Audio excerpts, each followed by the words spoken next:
In Ukraine, where presidential advisor Mikhailo Podolyak has announced a Russian-backed vote taking place in occupied regions of Ukraine on formally joining Russia as illegal. The votes, which have also been denounced by Western countries, could lead to a claim by Russia that its territory is coming under attack from Western weapons supplied to Ukraine. Voting has begun in the South-Styled Donetsk and the Luhansk People's Republic, which President Putin recognized as independent just before the invasion of Ukraine. Also, voting has begun in Russian-controlled areas of Kherson and Zaporizhia. The vote is to determine whether to join Russia, as Moscow pushes ahead with an apparent bid to annex territory from its neighbor.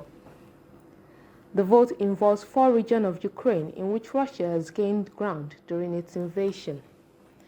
In February and March 2014, Russia invaded annexed Crimea in southern Ukraine through another so-called referendum that was similarly condemned as illegitimate by the international community. Meanwhile, the United Nations Secretary-General Anthonio Guterres says the so-called referenda in areas under Russian control would be an annexation that violates the UN Charter and international law.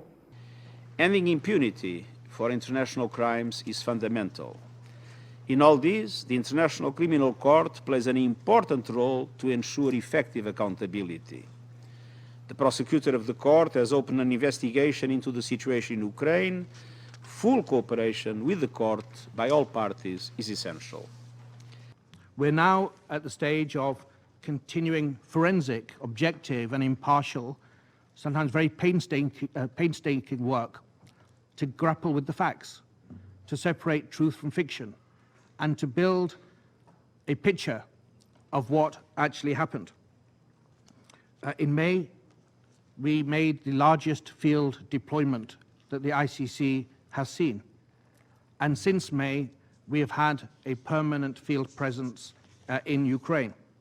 Also, U.S. Secretary for State Antony Blinken, in his address at the UN Security Council on Thursday, said the United States will continue to support Ukraine as it defends itself against Russian aggression.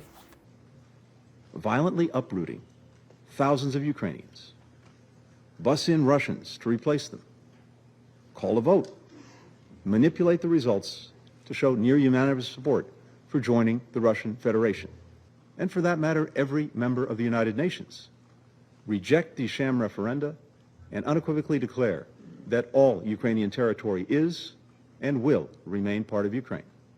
Russian media has reported that electoral officers would go from door to door with portable ballot boxes from Friday to Monday, while polling stations will only operate on the 5th day with officials citing security reasons.